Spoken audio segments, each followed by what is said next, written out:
Good day, everyone. This is Marcus Norman, Gentleman Style Podcast, your host of the #1 podcast coming to you live in America.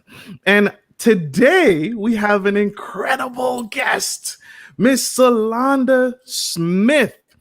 All the way across the country, she was able to fit us in her schedule. And we are just want to say thank you on behalf of myself and behalf of my audience. I want to say thank you for giving us the opportunity, the time to interview you today on my show.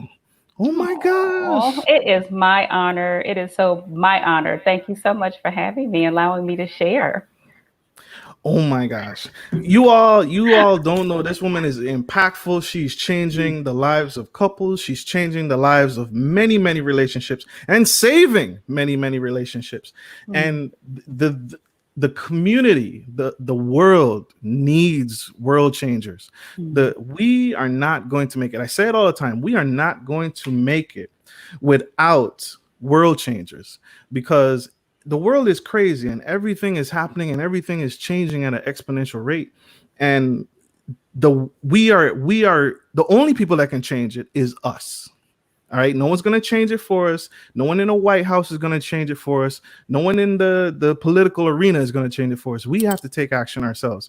And Miss Sulonda Smith is changing the world one day at a time, one relationship at a time. And I just want to say thank you. Thank you. Thank you for what you do. Oh, thank you for that.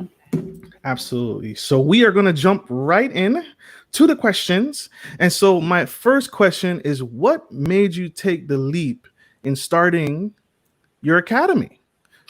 Okay. This is such a close, deep, heartfelt question for me. My academy, she said he heard this, is for men. It's an online academy for men. And I started the academy because as a psychotherapist for over 20 years, I was seeing men were not getting their needs met the way they should be.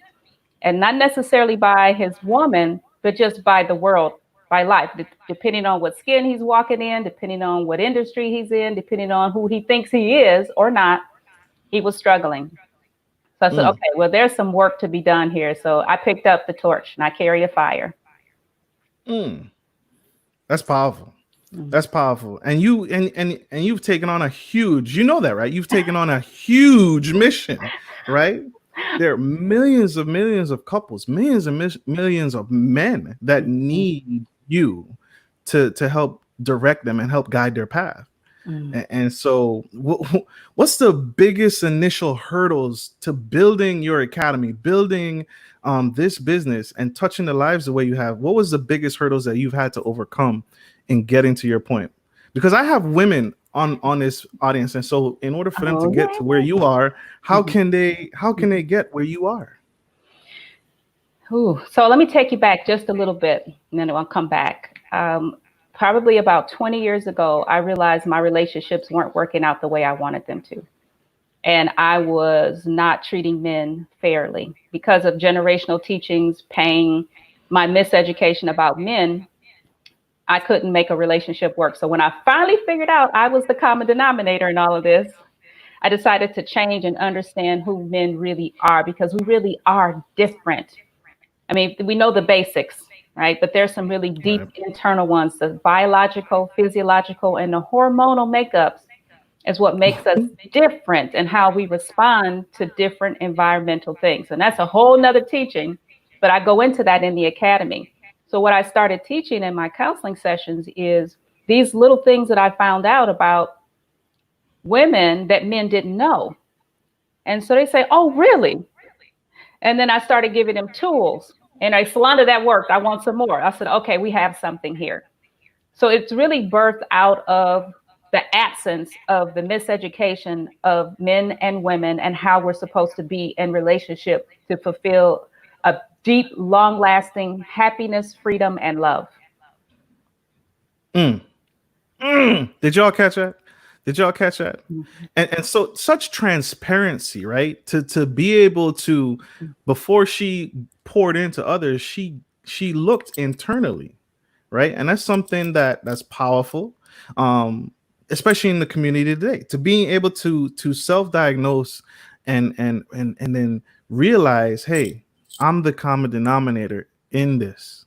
What can I improve? What can I work on with me? That is so powerful.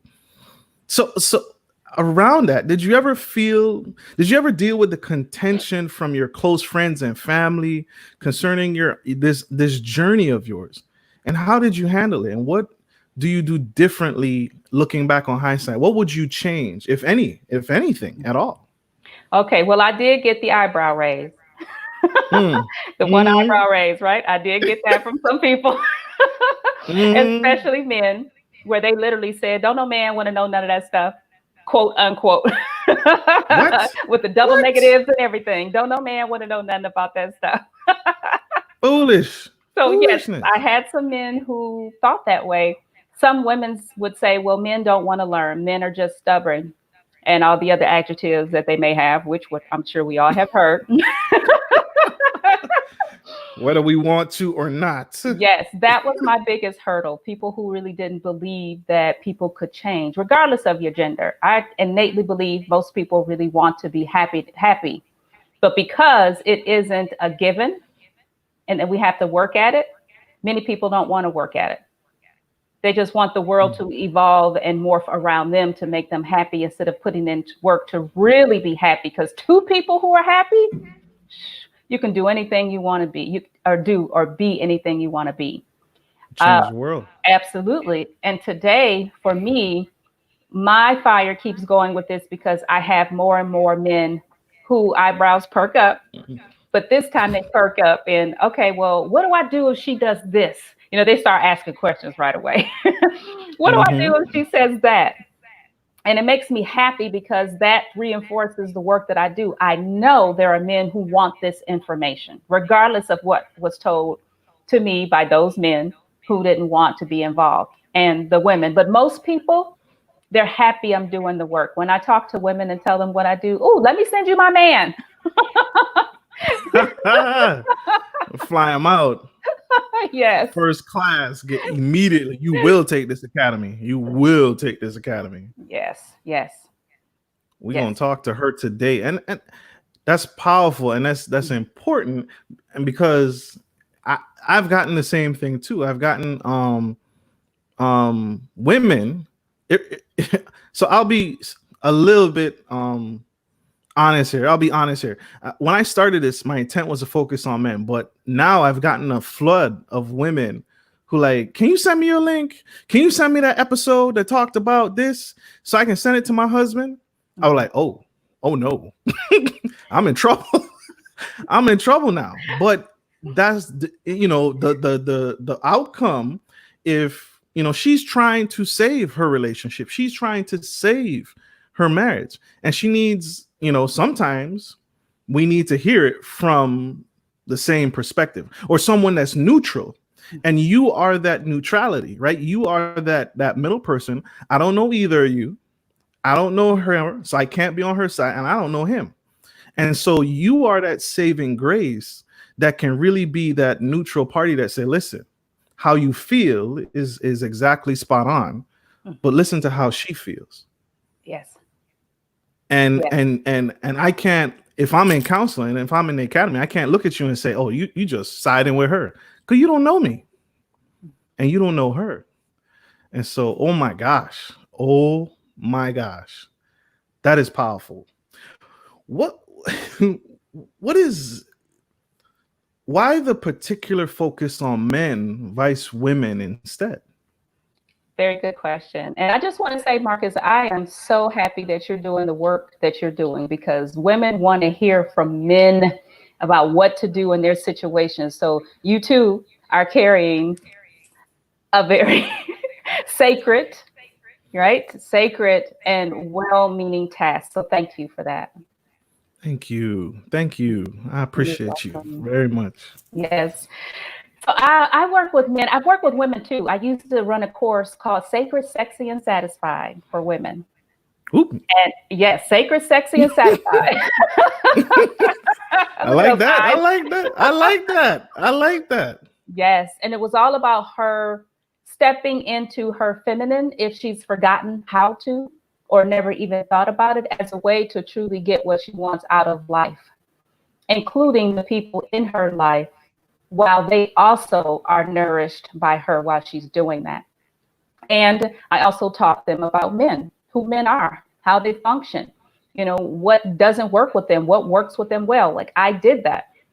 And I have a really close, yes, friend of mine who actually works with women. She still works with women. There's a lot of people that work with women, teaching them these tools. And that's the reason why I decided to work with men, because I don't know of many people working with men the way I am as a woman, as a professional woman, as a woman with melanated skin.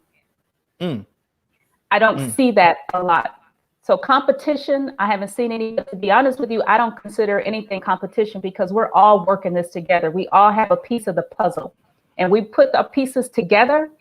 It's one big picture, and we're all helping to fill the gaps. Ooh. Who do you see more? Do you see more us? I'll say us. Do you see more of us, or do you kind of see a even balance between other races, Asian, Indian? Can I imagine everyone struggles with relationship, or do you kind of see a particular struggle in the Black community, in the Black household? Yes. So professionally, I work with all races. I work with everybody. And what I see is that there's a struggle across the board. It might manifest differently in the household, but there's always a problem with communication, misunderstandings, miseducation of a particular gender, not understanding a person's behaviors that were most likely designed when they were a child, because we bring patterns from being a child, whether we were the scapegoat, the caregiver, the crybaby, the tattletale. We bring those behaviors to our adult relationships, but because they are now on automatic pilot, we don't realize we don't need them anymore, and they wreak havoc. So that's the problem. That's powerful. That's powerful. And so you all have to, if you're in a relationship, pursuing a relationship with the goal to be married, you all have to go to this academy. She's saving lives, she's saving marriages, and we cannot do this alone. And so when I saw the teachings and saw Miss Smith, Miss Sulonda live, she has a specific focus for 30 to 40-year-olds. Can you tell us a little bit about that? Is there a particular struggle in men in that age group? 30 to 40-year-old men are more open to learning than men over 45. Now, I don't want to generalize. So all the men over 40 like, what? That's not true. Yeah, they just jumped up. What? Well, I'm glad I got your attention now, but I didn't mean it as an insult. What I've found over the years, because I've been counseling over 20 years, I've been a psychotherapist for over 20 years, have seen all kinds of things and all kinds of people, all different ethnicities, political stances, income, celebrities, just folks trying to make it, everybody. Okay, it doesn't matter. And what is happening is that 30 to 40-year-olds are showing up more. They're coming. They're making the appointments for themselves. It's not their wife or their girlfriend calling, making them go. They're making the appointments themselves. And they're more emotionally expressive, and they're more apt to try the tools and to listen to a different perspective. That's why I work with them, because they're open. Now, there are people over 40. I have clients over 40 as well who are just as willing to learn, no doubt. And I'm so happy that they're open to that. But that target market, it's usually professionals, IT people, mathematicians, engineers, very, very left-brained people who don't have like strong communication skills or haven't learned them yet, or who are interested, or who don't know how to process their emotions. Business people, men who really want loving, long-lasting relationships and feel like they matter. They just need some tools. They do. We do. Yes, we do. Mm-hmm. Yes, we do. Mm-hmm. Oh my gosh. Y'all getting this tea? Are y'all getting this tea? This is gold right here. You can't get this anywhere. And to be able to be in her presence and pick her brain for just like 10 minutes, it's absolutely worth it. Y'all have to check out Miss Smith and her academy, both classes and together. I think y'all should do both separately. Get your own, individual cup filled, and then come together and say, really attack the problems in the relationship. I think that would be pristine. What is you said it earlier, but you said you don't really have any competition who focuses on the relationship the way you do. Have you what about, what I would ask, what is the sugar that really sets your counseling apart that they're not going to get and your academy that they're not going to get anywhere else? Any other what are they not going to get from their pastor? What are they not going to get from talking to their mama or their dad about, their partner? What is that sugar? What is that tea? Yeah, I love that question. So if you're working with me, if you're in my academy, if you're working with me one-on-one and I'm consulting you or coaching you, if you're working with me as a couple, you're going to get somebody who is very much a realist. I come straight from what's going on in your relationship. We pull it back. I am not afraid to tag you, so to speak, right? And I'll tell you up front, I'm going to tag you because if you're working with me, that means you really want to be happy and you want the quickest path to get there. When I work with men, I offer sort of like a sisterly, conversation, sprinkled with humor and compassion, and a gentleness that comes from, a woman who knows who she is, very much stands in her feminine, but also balances her masculine. I have 8 brothers, Marcus. What? Yes, sir. I have what? Eight brothers. So I'm like the coach, the consultant, the therapist on tap. Help us. Help me. Help us. Yes. Oh my God. So y'all hear that? That's a world of experience. That's not only the education and the education piece, but the realistic real world piece. And I can say this from experience. Your counselor doesn't have that real world experience. Your counselor, I've went to counseling before, and did it help? Maybe. But one thing that counselor was she wasn't African American, and so she did not have certain aspects that you just don't see in the Caucasian relationship. There are things, there are struggles, there are strifes that you may not see, that she couldn't see or understand. Like, why would you do that? Why would you do that? Well, I didn't do that. Now, again, she had the education, so she did help. But to be able to take that book knowledge and place it in my reality, right? The problems that we face are real. They're real to us. Right? This isn't some make-believe thing that you read in a book. This is my life. And so with you being able to give that real world, hey, I've been there. I've done this. I've been doing this. This is how I got through it. This is how you can get through this. To all our couples out there. So, wow. Powerful.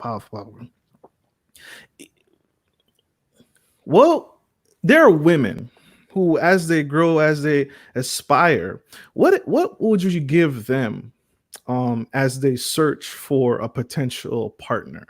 What would you tell them as a man finds his good thing and someone comes around and he finds her? What would you say is the most one of the bigger things she should screen for when vetting a potential partner? Well, I have 2 answers to that. One yes. is being willing to let him go. Being willing to let her go. Yeah.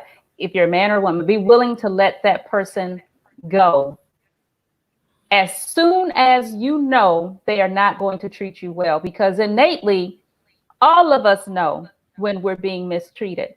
But because of the societal conditionings, we've been taught to settle for a lot. Because of the idea of scarcity. Maybe we feel like we're not as attractive or beautiful or wanted or desired. Or maybe we were taught to just cling on to the one thing that we have because it's been a long time since we've had someone. So the first thing I would say is build up your self-esteem, your confidence, who you are in the world, that if you had to let go, you can let go with ease. It might hurt, but you can step away. The second concept I would say to look for when you're looking for someone is to make sure they meet your standard list. I ask my clients to create 2 lists. One is a standard that is non-negotiable. These items have to be on the list in order for this person to enter into your space, your world. And then you have a preference list. Maybe you want them to come in at 5'10", they come in at 5'8", no biggie.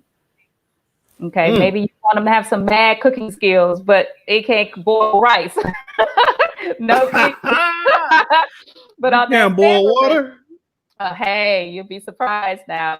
On that standard list, maybe you want him to be kind to elderly people because you caregive for your grandparents. Like that's non-negotiable. Maybe you want children. That person doesn't want children. You want children, say bye. Because you are setting yourself up for pain and disappointment. So have 2 lists, standard and a preference. Work off of that standard list. Ooh, I like that. I like that. Is there any, and I like that so much because I think a lot of times we compromise ourselves for the sake of relationship, right? We're tired of being alone. Hey, Terica. Hey, Nichelle. How you doing, girl? Sorry. We compromise ourselves so much for relationship. And we don't go back and say, is this guy on my list? Is he on the list? Did he make the cut? Right? And we forget that, and we forget the list because he's so fine or she's so fine. Doesn't matter. He's not on the list. So if he's turning you on so much that you got to take him home that night and that's all you can think about, that chemistry is so high, leave him where he is. You don't want him. Leave him where he is. You don't want him. If your body is on fire for this person, that's probably the only real connection you're going to have. And the intellectual and the mental and the deep empathetic connections probably will not manifest. You will try to turn yourself into a pretzel trying to make this person happy instead of you feeling like you're you in the relationship. Ooh, that hurt. That was deep. That was it. Let him go. She said, let him go. You gotta let him go. Oh my gosh. Hey, Phyllis, how you doing? Phyllis? Oh my gosh. These are, sorry, my people. How do you feel how do you recharge? How do you recharge your relationship? How do you recharge yourself when you're in a relationship? You married, we're together. I'm gonna see you every single day. How do I recharge and just get away from it? I don't know. Like, how does a couple keep that fire going? Because I'm not gonna like you every day. I always love you, and I'll always continue to love you. But sometimes I just want a second. I just want you to go. Just leave me alone. Yes, how do you recharge? How do you recharge in a safe way, in a healthy way? How do you recharge? And you've already said it. Take a break. I advocate for my couples that you take a break at least once a quarter. If that looks like you take a day to yourself and you go out and do whatever you love doing, if that's bird watching, if that's horseback riding, if that's getting your nails done, if that's learning something new and you take a cooking class, whatever it is, take that time to yourself. And if you can, do an entire weekend, get a hotel room, go someplace to recharge, because we give out so much, especially women, like the listeners, the ladies that you just mentioned. Maybe, you feel like you give a lot. There's always something to do, and you're probably always adding on to your plate. Because if you don't do it, nobody's going to do it, and they definitely won't do it right. True. This is what I hear a lot from women. Yeah. So that time apart is you recommend it? Yes, absolutely. That time apart. Okay. So recharge, take time apart. And remember, it's not forever. We're not going away. We're going to come back. But we heard it here live, direct. Take time for you. Mhm. Do you think when people get together, should they change those things that you enjoy? So if you enjoy horseback riding, but your partner doesn't, should you give that up in your No. relationship, or should you, you know, and I'm asking because I always hear about people saying, you know, I changed for her, or I changed for him, or something that I used to do, I don't do anymore because he doesn't like it, or he doesn't like horseback riding. He can't swim, so we don't go snorkeling. We don't go to the beach. Do you think that's healthy for relationships to I don't. give up your drive? I don't. There's always going to be items that your partner does not enjoy doing as much as you do. And that's why you take your time off. You go and do the thing that you enjoy doing. If it happens to be in the middle of the quarter when you take off, go with a friend who loves doing that with you. Explain to your Mm. partner, I love this. I feel so good when I get to do this thing. Like, this is my thing to do. When I come back, I'm happy, I'm peaceful, I'm giving, I'm not yelling, I'm not nagging, I'm not complaining. If I get to do my thing, you don't have to worry about me getting on you about anything. So we have to learn how to share. And definitely, I don't think that people should be changing for anybody. I think you make adjustments, you can make behavioral adjustments, but to change who you are means you never really entered that relationship authentically and genuinely in the first place. Ooh, that's good. That's really good. So don't change who you are, folks. Don't give up on your dreams. Don't give up on your passions, the thing that you meet most. And that's crucial. Like I said, I hear it all the time that they give up the things Mhm, that they enjoyed before they met their partner. Well, why mhm, should you? Why did you do that? If you enjoy it despite of it, you should continue on, and you should continue to do it, and because it makes you happy. mhm, It makes you happy, and you want to be happy in your relationship. You want to remain happy, and in order to stay happy, mhm, do what you enjoy. Do the thing that gives you joy. Even if your partner, you can do it apart from each other sometimes. That's okay. mhm. That's okay. Do you recommend taking retreats?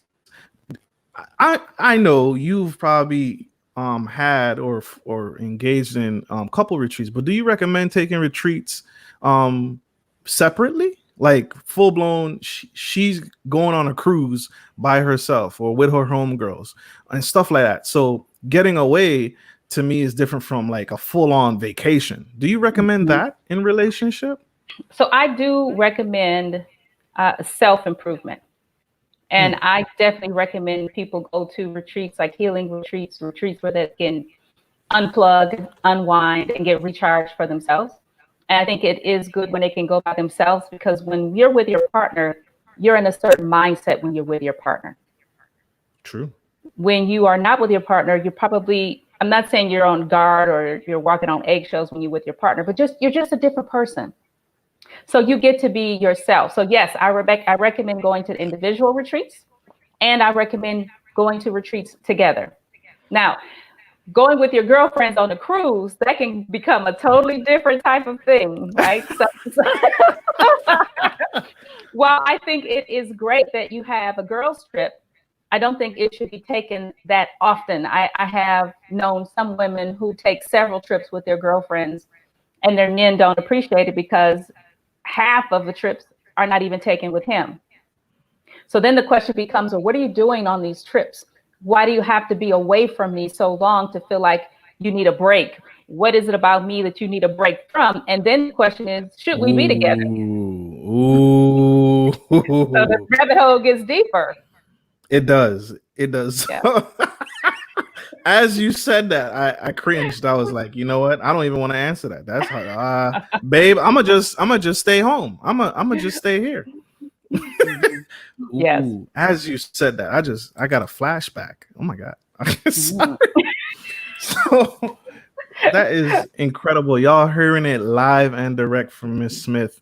Please like, share, and subscribe to this because this knowledge needs to get out. This golden of information, this golden information Miss Smith is sharing with us is so powerful. Um, this is powerful. You're not gonna get this anywhere. Well, you will. I lied. You will get this in her academy. um, what 3 books would you recommend every man should read? Oh, yes. Okay. So I would recommend, there's so many. The ones I think will be really, really helpful, and they're different genre books. So The Way of the Superior Man by David Deidre Ooh, is a really good okay. book. The Way of the Superior Man. I also like the book, The Taoism of Sexology by Stephen Chang. Yes, Okay. The Taoism of Sexology by Stephen Chang. I'm I sorry. I'm sorry. I am taking notes, y'all. Forgive me. I can't write fast enough. Okay. All right, you Thank got you. that one? So that was it. Yes, ma'am. Okay. Uh, and I actually have 2 more. The next one would be The Greatest, and that's by Trent Sheldon or Shelton. Trent Shelton, The Greatest, and it's also like a empowerment book for men. And the last one I would recommend would be Legacy by James Kerr. Mm. So there's a combination of books there that has to do with your spirituality, with you stepping into your own personal growth and development, how to fortify your health. The sexology book is not only about sex, but it's also about your health, your internal health. And then also legacy is about your money. It's about building wealth and empowerment. Ooh, okay. Mm-hmm. Good, solid books. Give them a whole picture. I think you Mm-hmm. can get I haven't read any of those, so I will be doing that now, because I want to step in when I make that transition to marriage. I want to step in as a whole person. I want to be a well-rounded man for my family. Mm-hmm. Um, who is your hero and why? My hero is my mom. Okay. It's my mother. It's my dad too, but it's my mom because she's been through a lot in her own life, and she tends to kind of like shelter things. She shelters a lot of things, Yes, ma'am. and for her to watch her blossom like a butterfly over the last few years has been such a pleasure for me. And I just love her person, who she is. I just love her because she's always been behind me, no matter how crazy the idea was that I came up with. Like back in the day, I don't know if you remember, but I sold beepers when they first came out. Right? What? Right. Like I'm What? dating myself now. I sold beepers when they first came out. I sold the Art Deco when it came out. I sold bath salts. I mean, I've worked at a gas station. Like I've Oh my. done so many things.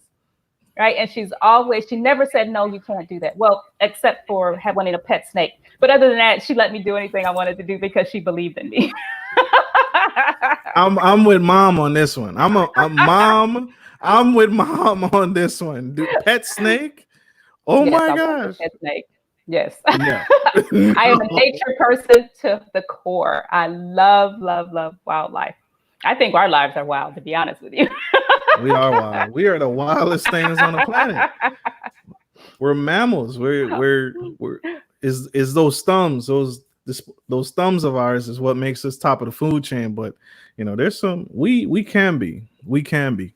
Do you how do you feel? I always have to ask this because I have a lot of um listeners who are a part of the Black Lives Movement. Mhm. And with the protesting and the rioting, this is a little bit off script, but how do you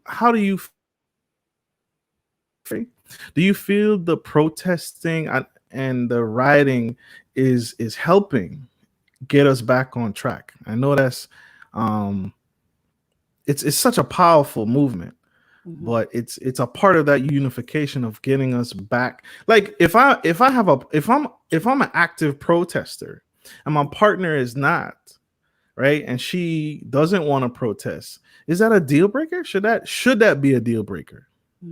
For some people, it is. Yes, I've had a few couples actually. One is a Trump supporter, and the other one is not a Trump supporter. Oh my gosh. Yeah, so it's been quite amazing to see how their conversations sometimes evolve, but a lot of times devolve because That's because people look to their politics as like a part of their identity. I'm not true. saying that's a right or wrong thing, but some people look to the politics as a part of their identity. So when you're challenging their political point of view, you're challenging them as a person. So it goes a lot deeper. It can be very difficult if somebody is protesting and somebody is choosing not to, but it really depends on the reason that they're not choosing to protest. Is it because they are wanting to preserve their lives? Are they afraid something will happen? Will they feel like what they're doing really doesn't make a difference? Like some people don't vote because they don't think it makes a difference. So why do Ouch. anything? So I believe that people really have to talk and have deep conversations to really understand the reasoning someone has chosen to do something, because many times it's much deeper than what has been expressed. There's a story attached to it that when they hear the story, they have more compassion and understanding for that person's life path and choice. I don't know how that couple survives. I don't know. I don't know if I could survive if my partner isn't on the same political bench that I am. We looking across the room just snirking at each other. She's on that side, and I'm like, that's hard. Politics in the relationship. Yes. Oh, And religion too. Same thing with, it doesn't just have to be the present president, somebody liking him or her or not, but it can also be religion. It could that's be true. anything, really. If the person makes it a big deal, then it has validity and it needs to come to the surface so that you can have a conversation, have a deeper understanding, and then decide if this relationship is supportive for you or not. That's so true. That's so true. My grandparents, my grandpa and grandma, my grandma was a Jehovah Witness, and my grandfather was a Baptist. Mm. So two very opposite ends of the Christian faith. Very powerful, and they were married for over 35 years. Okay. And so if they can do it, I guarantee you there were some lengthy conversations. There were some times where it just didn't make sense, the relationship. And I mean, they slept in two different beds. Mhm. It was just so powerful for me, but they stayed together. They made it work. They found a way. They went to two separate churches, obviously, Mhm. and they would drag me along as a little boy, like, oh, he coming to me to church. I'm going to the temple, and then with her, I'm going to, I forget what Jehovah Witness calls it. They're going to the temple or something, and it was just, oh my gosh, I was just being dragged all over the place, Mhm. and just that avid belief system was so prevalent, but they made it work. Yes. They made it work every day. So you're so right. You're so right. Um, what do you do now or today that you wish you would have known when you first got started on this journey? Like my life path journey or the journey working with men and couples? The journey working with men and couples. I'll take both. I'll take both. Take I'm both. greedy. I'm Okay. selfish. Okay. I'll answer. I'll be happy to answer them. The first answer, in terms of my life, I wish I looked at education a little bit differently. I wish I knew about real estate. I wish I knew about investing. I wish I had known about other ways to make money than to get a degree and then get a debt, because I didn't have the education or the push to get grants. I got loans for my education, and I had to learn the hard way about paying money back. My mentality about money was too loose and too free.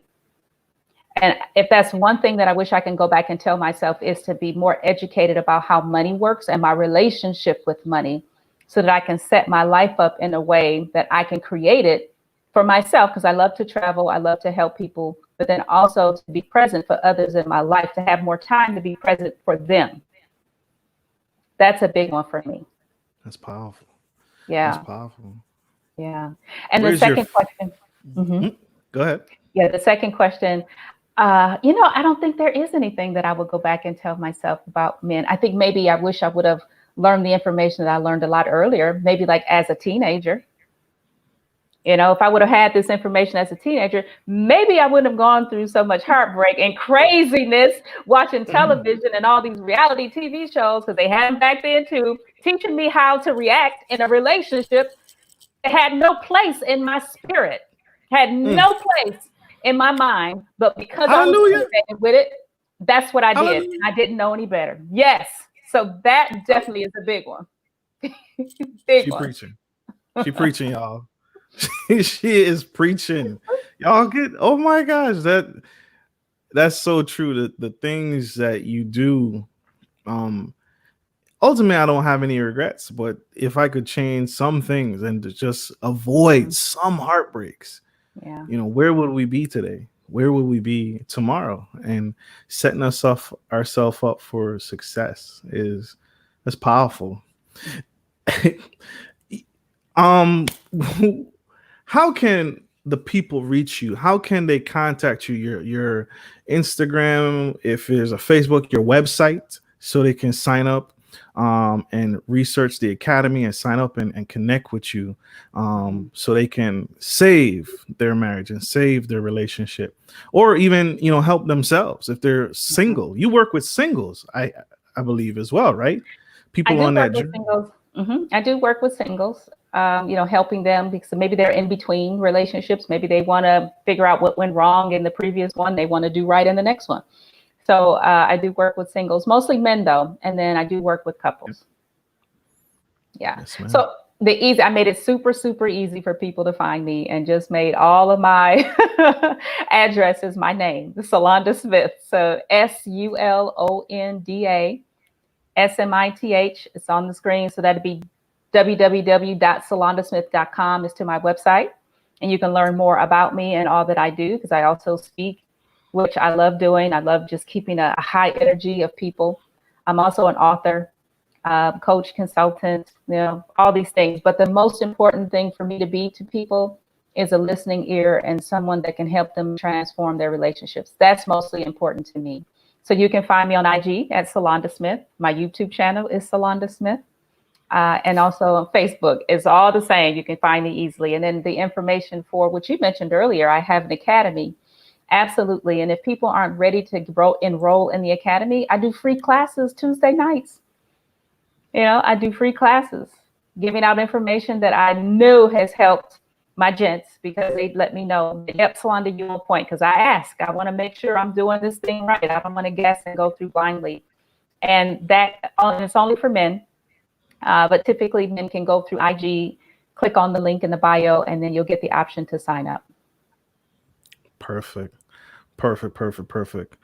Before we go, I'm going to allow one question to ask the incredible, the amazing Miss Smith. Are there any questions that my couples, this is your freebie, y'all. Next one, y'all got to pay for. Y'all got to pay for it. Are there any questions that my audience wants to ask Miss Smith? I'm going to ask and let y'all think about it, but I'm going to ask one question for me. One thing for me is my faith. And at times it has wavered. And I haven't been as strong and I haven't been as powerful in my faith. And because of that, I used to let that slide. On that checklist that we talked about, that you had mentioned that you need to have, these are the things that you will not compromise on. That has been one thing that I have compromised on. Do you think that's good or bad? Do you think that's something that should be a hard, fast, you can't compromise on your religion, your belief system? I always tell people you have to go with what resonates with you. And sometimes that is something that's been introduced to you that's different, that resonates with you. Oh, I never considered that before because I never knew that. But now that you've introduced it to me, wow, like that resonates. And when I say resonate, I mean something that goes so deep inside of you that you get excited about it. It's a passion for you now. You want to learn more about it because maybe that's what you're supposed to be learning. You mentioned like something being right and wrong. I don't believe in right and wrong. I believe in beneficial and more beneficial because life, everything in life is a lesson. It's a lesson. There are no failures for me. That's true. There are no mistakes. There is an opportunity to learn so that you can do something different to continue your path on your journey to be your absolute greatest potential. We are all works of clay and we're always being remoted. So if you remember that you are not supposed to dry up, don't let yourself dry up, right? Remain True, moist, remain true, valuable. true. Oh my goodness, Yes, you can ma'am. have so many beautiful experiences and not get stuck. So sometimes people do change their faiths based on information that they learn. But sometimes, if that faith is what you know resonates for you in this moment, then stick with it because it's working for you. And don't let anybody take that from you. Then you'll have to decide, does my partner, can they work with me on this? Are they the same with me on this? And how does that make me feel? What position does that put me in? And what do I need to do? And don't be afraid to do it. Amen. Yeah. Amen. I wish I could give you this microphone so you could drop it. So you could just I just want you to just I wanted you to just drop it right there and walk off stage or something. Okay, proverbial microphone. Proverbial microphone. Bam. Take that. Take that. Miss Smith, thank you so much for joining us, joining me, helping me grow. This has served me. And you making the time and carving out time to be with us tonight and help us. Because we need you. Again, we need you doing what you're doing. Please never stop. Please never give up on us. Because we need you. We need you doing what you're doing and saving relationships, saving our men. Our men need you more than ever, so we can get back to what's important, what's truly important. So, ladies and gentlemen, this is our show. My wonderful, incredible, amazing celebrity, Miss Sulonda Smith, coming to you live, a Gentleman Style Podcast. We thank you for the time. Thank you for tuning in, and thank you for this time and this show. We appreciate you, men. Like always, take care of your families, take care of your homes, and take care of business. This is Gentleman Style Podcast. Marcus Norman and the incredible Miss Sulonda Smith signing off. Love you. Bye. Bye.